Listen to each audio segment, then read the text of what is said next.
government-issued IDs are the solution to that, and most of those businesses do tend to have a global scope.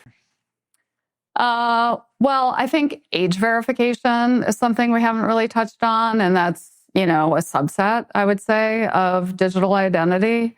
So we certainly see a lot of legislation globally around age verification, particularly with protecting minors from restricted content online.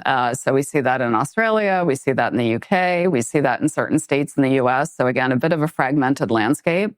However, there's a lot of interest in privacy preserving techniques, making it simple because it's something that has a high frequency of use. And that's, usually a really important determining factor for kind of taking all the friction out of a user experience. So that has been a driver in certain areas that's creating another, path to adoption and awareness and causing private enterprises to plug in these types of capabilities.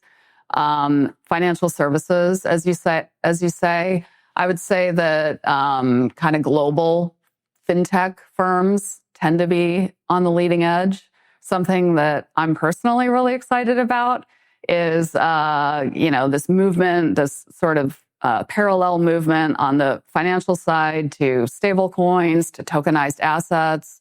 All of that results in money being able to move cross-border with instant settlement instead of, the various waiting processes that exist in the legacy framework. With anything instant, you need to have really, really great, also instant deterministic identity verification. Government-issued IDs are the solution to that, and most of those businesses do tend to have a global scope. So certainly plugging into both developed and developing countries to do that, I think, is really important, and we see demand and drivers there. And just in general, financial services, they're getting hit with a ton of fraud. This is a solution, even if it doesn't cover every person. As the coverage begins to take place, if you can start solving for it, start plugging it into the user journey, start experimenting with it, measure the different outcomes, we're starting to see that momentum now.